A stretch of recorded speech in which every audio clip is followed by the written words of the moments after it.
इसके अलग ही fan base है। मैं जो क्वालिटी है ना।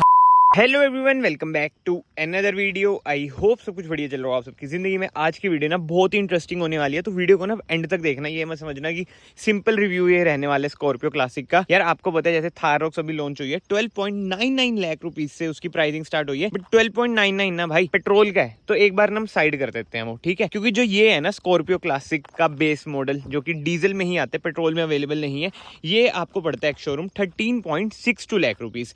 अब थार रॉक्स की बात करें भाई, वो डीजल जो एक्स शोरूम है आपको पड़ेगा around 13.99 lakh rupees ex showroom. तो मोटा मोटा ऑन रोड की बात करें हमारे इधर ये 16 लाख की पड़ रही है, वो भी इतने के करीब ही पड़ेगी, मतलब कि 16 लाख के करीब ही पड़ेगी। अराउंड 38,000 रुपीज एक्स शोरूम फर्क है, वैसे 37 लगा लो, इतना फर्क आ जाएगा एक्स शोरूम। तभी मैंने बोला मोटा मोटा 16 लाख रुपए की पड़ेगी आपको थार रॉक्स का बेस मॉडल भी डीजल में और स्कॉर्पियो क्लासिक का बेस मॉडल भी डीजल में। तो आज देखते हैं भाई Scorpio classic Thar rocks 16 lakh में आपको क्या लेना चाहिए। थार रॉक्स की वीडियो तक चैनल पे नहीं आई है अनफॉर्चुनेटली। देखो महिंद्रा वाले हम जैसों को बुलाते नहीं है, जो बिल्कुल ही लेनी देनी कर देते हैं कार के, मतलब कि पॉजिटिव नेगेटिव्स ब्लंटली जैसे मैं बता देता हूँ। तो भाई वो ऐसे क्रिएटर्स को नहीं बुलाते, नहीं तो भाई बुलाने को तो लाख लाख सब्सक्राइबर्स वालों को भी बुलाते हैं, वो 80-60,000 वालों को भी बुलाते हैं। वो ये चमचागिरी करो चल जो वाला सीन रहता है, बट अपना ऐसा सीन नहीं है भाई। जब शोरूम्स वगैरह में कार आई तब मैं आपको दिखा दूंगा थार रॉक्स भी, बट हाँ बेस वेरिएंट भाई उसका बहुत ही ज्यादा जबरदस्त है। एलईडी हेडलाइट्स मिल रही है, मतलब हर कुछ है उसके बेस वेरिएंट में यार, अलॉय व्हील्स छोड़ के, वो इसमें भी नहीं है। बट स्कॉर्पियो क्लासिक की बात करें ना, जो मेरे अकॉर्डिंग वो आगे निकल जाती है थार रॉक से भाई रोड प्रेजेंस में।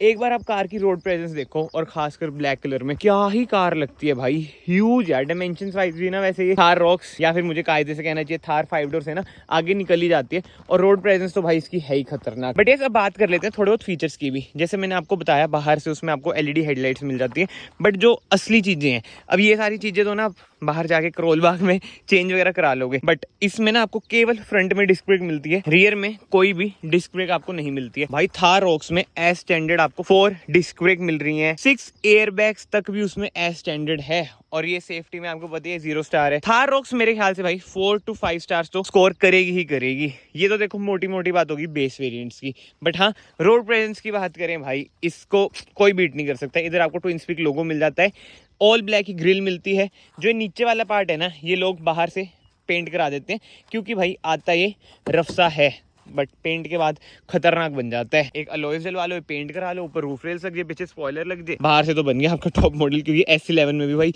बाहर से ऐसा कुछ नहीं मिलता है, अलॉयज भी उसके बहुत बेकार होते हैं। बाकी तो कोई DRL फॉगलाइट्स वगैरह इसमें नहीं मिलती, उसमें भी आपको नहीं मिलेगी। एंड साइड में आ जाते हैं, ये लो जी बड़ी सी क्लैडिंग है स्कॉर्पियो की, इधर बैजिंग है। फेंडर पे इंडिकेटर आपको मिलता है। बताओ थार में तो आप चाहे टॉप मॉडल ले लो, उसमें वही क्लैडिंग पे ना इंडिकेटर मिलता ही मिलता है। तो हाँ ठीक है, जो है भाई महिंद्रा की स्टाइलिंग वगैरह यही है, बट मेन बात तो रही गई भाई इंजन। बोनेट मैंने खोल रखा है, इंजन की बात तो करें, इसे खोलें।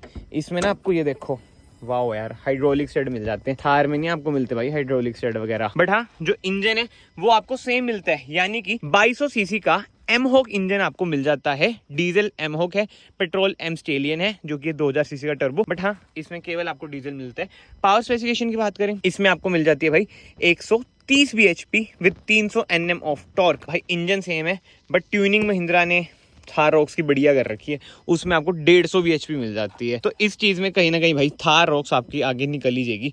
बट हाँ देखते हैं चलाने में कितना मजा आता है कितना नहीं। कह तो रहे हैं कि थार से ड्राइविंग मतलब उसकी बढ़िया हो चुकी है, और इसकी भी ऐसे देखो ड्राइविंग कुछ बढ़िया है नहीं। मेरे कहने का जो मतलब है, आप ये नहीं सोच सकते कि भाई सेडान वाली स्टेबिलिटी ये वो चीजें आएंगी। भाई आपको पता ही इनका कैरेक्टर क्या है, रियर व्हील ड्राइव कार्स हैं। जो थार रॉक्स है आपकी वो भी रियर व्हील ड्राइव कार है थार रॉक्स में, बट ये फायदा है 4x4 अवेलेबल है इसमें भाई, 4x4 नहीं आता। जो इसमें 4x4 आता ना और ऑटोमेटिक, मैं सही बता रहा हूँ भाई, और ज्यादा बिकती है कार। वैसे इस कार में पता नहीं क्या है क्या नहीं भाई, अभी तक इतनी बिक रही है ना, कितने पहले से आ रही है यार। इसके अलग ही फैन बेस है, मैं आपको बता रहा हूँ भाई, अलग ही है। बाकी तो इधर से आप इसमें डालेंगे डेफ, एंड जो उस साइड है ना इधर से आप इसमें डालेंगे डीजल। और यार अब पीछे की लुक देखो भाई, कितनी खतरनाक लगती है, कितनी ही खतरनाक लगती है, जबरदस्त भाई जबरदस्त। बताओ। और एक तो जो सबसे कंट्रोवर्शियल है ना थार रॉक्स में भाई, ये पीछे से इसमें देख लो, इसमें ना आपको कुछ भी कंट्रोवर्शियल नहीं मिलेगा, बट यस बेस वेरिएंट है, ना रियर डिफॉगर है ना रियर वाइपर है। हाई माउंट स्टॉप लैंप आपको मिल जाता है, ना ही स्पॉइलर है, और केवल 2 रिवर्स पार्किंग सेंसर है। थार रॉक्स के टॉप मॉडल में भी केवल 2 हैं, हद्दी होगी भाई। कोई रिवर्स कैमरा आपको नहीं मिलता है। इसे हम ओपन कर लेते हैं तगड़ा बूट स्पेस है। और हाँ, ये सीट नीचे आ जाएंगी तो 2 सीटें आपकी और बढ़ जाएंगी। ये शीशा भाई खुल भी जाता है थोड़ा सा ताकि हवा हुआ आ जाए। बाकी तो सारा हेलोजन सेटअप है भाई। टेल लाइट की अगर हम बात करें, ये ऊपर वाला हिस्सा जलता नहीं है। कैबिन लाइट भाई इसमें आपको हेलोजन ही मिलती है, बट ठीक है, बाहर से मोटा मोटा आपकी कार कुछ ऐसी है। और मेजर फर्क तो आपको पता चल ही गया होगा भाई। ये है स्कॉर्पियो, तो ये है आपकी 7 सीटर। 8 सीटर में भी आती है, 9 सीटर भी बना लो, कितनी भी बना लो इसे, बट वो है आपकी 5 सीटर। मैं सही बता रहा हूँ, पीछे भी ना 3 बंदे प्रॉपरली उसमें आप नहीं बैठ पाओगे। जब आएगी ना शोरूम जाना, टेस्ट ड्राइव लेना, तब आप समझ जाओगे भाई। वो बिल्कुल ही जिसे कहते हैं लाइफस्टाइल व्हीकल है। वेयर एज ये थोड़ा फैमिली के लिए भी ना यूज हो जाती है, मतलब कि रूरल एरिया में तो हो ही जाती है। बाकी तो हाँ भाई, ऐसा कुछ है इसका इंटीरियर। डोर ट्रिम यार इतना बेसिक है ना इसका, इतना ज्यादा बेसिक, मैं क्या ही बताऊँ। जैसे आप ओवर में एडजस्ट करोगे, इधर से फ्यूल लीड भी खुल जाएगी आपकी। इधर वही स्टार्ट स्टॉप बटन आ जाता है। बीमा भी इधर से एडजस्ट करेंगे, कि आप इधर घुसाएंगे। कि अगेन महिंद्रा की बेसिक सी है, मैं आपको इधर से दिखा देता हूँ। ये लो जी, वही वाली की है, बट इसमें कोई रिमोट की नहीं आती है। और थार रॉक्स में भी यही वाली की है। बाकी सीट आप इधर से रिक्लाइन करेंगे, और हाइट एडजस्टमेंट का ऑप्शन भाई नहीं है, हाइट नहीं एडजस्ट कर सकते। एंड इधर से आप स्लाइड करेंगे। और ये देख रहे हो भाई, रेक्सिन की सीट्स हैं, कोई फैब्रिक सीट्स नहीं है। बीच में ही आपको पावर विंडोज के कंट्रोल मिलेंगे, हैंड ब्रेक इधर मिलेगी। टॉप वेरिएंट में ना पावर विंडोज के कंट्रोल आपको गेट पे मिल जाते हैं। बाकी तो ये स्टीयरिंग व्हील एडजस्टमेंट की बात करें, टिल्ट है, टेलीस्कोपिक ये नहीं है। ट्विन स्पीक लोगो मिल जाता है, खाली स्टीयरिंग व्हील है। और ये देखो बेसिक सा इसका इंस्ट्रूमेंट क्लस्टर। थार रॉक्स के बेस वेरिएंट में भी भाई बेसिक सा ही आएगा, जैसे थार में आते हैं ना, वैसे ही रहने वाले। बाकी तो कार को मैं एक बार स्टार्ट कर देता हूँ। हेलो जी, NVH लेवल तो यार बढ़िया है, मतलब कि शोर तो मचाता ही नहीं है। डीजल इंजन बहुत ही तगड़ा इंजन है।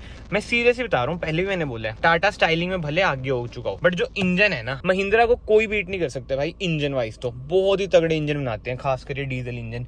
आई होप सो आगे भी इनके डीजल इंजन चलते रहे भाई। मतलब टोयोटा के बाद Mahindra diesel engine top level, बहुत ही बढ़िया। ऐसा कुछ है इसका सेंटर कंसोल। कोई आपको स्क्रीन वगैरह नहीं मिलती, थार रॉक्स में आपको स्क्रीन भी मिल जाती है, बट एंड्रॉइड वाली मिलेगी उसमें। बाकी हाँ, मैनुअल AC आपको मिल जाता है। इधर आपको 12 वोल्ट का सॉकेट मिल जाता है, कुछ स्पेस। 6 स्पीड गियर बॉक्स है, मैनुअल, कोई ऑटोमेटिक बेस वेरिएंट में नहीं है, ना उसके ना इसके। बट यार जो है ना ये गियर, मतलब कि गियर लीवर, ये अटकता बहुत है, खासकर सेकंड गियर पे बहुत ही अटकता है। मतलब कि स्मूथ नहीं है यार। हुंडई किया कैसे स्मूथ होते हैं ना, बट उनका रिवर्स अटकता है। इसका कम से कम रिवर्स नहीं अटकता, अटक गया थोड़ा सा। मतलब स्मूथनेस यार नहीं होती, पता नहीं क्यों। तभी ना मैंने स्कॉर्पियन ली थी ऑटोमेटिक, और जो थार है 4x2 यार, वो आती नहीं ऑटोमेटिक में, इसलिए मैनुअली लेनी पड़ी। बट हाँ, रियर AC वेंट्स आपको मिल जाते हैं, 2 कप होल्डर मिल जाते हैं, ग्लव बॉक्स में स्पेस भी आपको ठीक ठाक मिल जाता है। थार रॉक्स में भी इतना ही मिलता है। बट आपने एक चीज नोट करी भाई, जो टॉप वेरिएंट्स हैं थार रॉक्स के, उसमें भी ऐसा सा इंटीरियर है, वाइट सा। इसमें भी ऐसा सही है, बट उसमें ऐसा होना नहीं चाहिए था। ऑफ रोडिंग के लिए नहीं है, देखो ऐसा, बट वो ऑफ रोडिंग के लिए भी कह सकते हो, क्योंकि 4x4 है। उसके इंटीरियर यार अभी तक तो आपने बहुत चीजें सुनी ली होंगी, बट बेस वेरिएंट की बात करें भाई, उसमें वो आगे निकल जाएगी। बेस वेरिएंट में तो ब्लैक इंटीरियर है, एंड इसमें तो वाइट ही है। बाकी IRV में आपको मैनुअली मिलता है। इधर आपको कोई टिकट होल्डर वगैरह नहीं मिलता, इधर आपको मिरर मिल जाता है। बट यार जो एक क्वालिटी है ना, क्या बताऊँ मैं। No comments. कोई सनग्लास होल्डर वगैरह नहीं है। कैबिन लाइट आपको इधर ही मिलती है। और हाँ, पीछे कोई सेंटर आर्मरेस्ट नहीं है। 2 एडजस्टेबल हेडरेस्ट आपको मिल जाते हैं। बट सीट्स का ना इधर से आपको पता चल जाएगा भाई, थाई स्पोर्ट बढ़िया है। रिक्लाइन भी ठीक लगता है मुझे तो। देखो ऐसा लेग रूम में थोड़ी बहुत दिक्कत लग सकती है किसी किसी को, बट मेरे अकॉर्डिंग तो भाई थार 5 डोर से एनी डे ये कंफर्ट में, रोड प्रेजेंस में आगे ही निकली हुई है कार। बट हाँ, कहीं ना कहीं फीचर्स वाइज थोड़ी वो आगे निकल जाएगी। और एक चीज तो ना आपको ही समझनी पड़ेगी कि हर कार में ना हर चीज नहीं मिलती है भाई। मतलब कि हर कार में ना आपको 100% चीजें नहीं मिलेंगी। जो मेरा मानना है ना, हमें हमेशा कार वो चूज करनी चाहिए जो हमारी नीड्स को फुलफिल करे, क्योंकि हर एक पर्सन का ना एक अलग क्राइटेरिया होता है कि भाई कि ये सब चीजें टिक मार्क होनी चाहिए। उसके अकॉर्डिंग भाई आप कार चूज करो। किसी किसी के लिए स्कॉर्पियो NV बढ़िया है, किसी के लिए क्लासिक भी बढ़िया है, किसी के लिए थार रॉक्स भी बढ़िया हो सकती है। और यार सबसे अंडररेटेड XUV 700, उसका तो प्राइस भी डाउन हो चुके हैं, आप वो भी ले सकते हो भाई। उसके प्राइस भी ना अच्छे खासे डाउन हुए, क्योंकि ऑब्वियसली बात है भाई, सेल्स भी उसकी डाउन हो ही रही है। AX5 सिलेक्ट ले लो, उसका क्या ही बढ़िया वेरिएंट है। बाकी तो कमेंट सेक्शन में आप लोग बताओ, अगर आपका बजट 16 लाख रुपए है और आपको डीजल कार चाहिए, महिंद्रा की चाहिए, तो किस पे जाओगे। वैसे आप एक चीज देख रहे हो, महिंद्रा ने खुद के प्रोडक्ट्स के बीच इतना वो कंपटीशन कर दिया ना, इतना कंफ्यूज कर रखा है यार महिंद्रा ने, वैसे देख रहे हो कस्टमर्स को। बट जो मुझे लगता है ना, जब थार रॉक्स की डिलीवरी स्टार्ट होंगी 5-6 महीने, तो ना थार रॉक्स ही सबको बीट करेगी, क्योंकि ना दिमाग में सबके रहते हैं न्यू प्रोडक्ट है, यही लेते हैं यही लेते हैं। बट अगर अब मेरी मानो, अब मैं नहीं कह रहा कि मेरी मानो ही मानो, बट जस्ट इन केस अगर किसी को लगता है भाई ये बढ़िया बंदा, इसकी बात मान लेते हैं, तो कोई भी महिंद्रा की कार जब न्यू आती है ना, रुक के लिया करो, क्योंकि फर्स्ट लॉट में ना बहुत दिक्कतें आती हैं भाई, बहुत ही ज़्यादा दिक्कतें आती हैं। बाकी तो ठीक है, अगर आप लोग इस वीडियो में बने हुए हैं, वीडियो को ना ऐसे लाइक कर देना, चैनल को ऐसे सब्सक्राइब कर देना। मैं आप सबको मिलता हूँ नेक्स्ट वीडियो में। Till then bye, take care.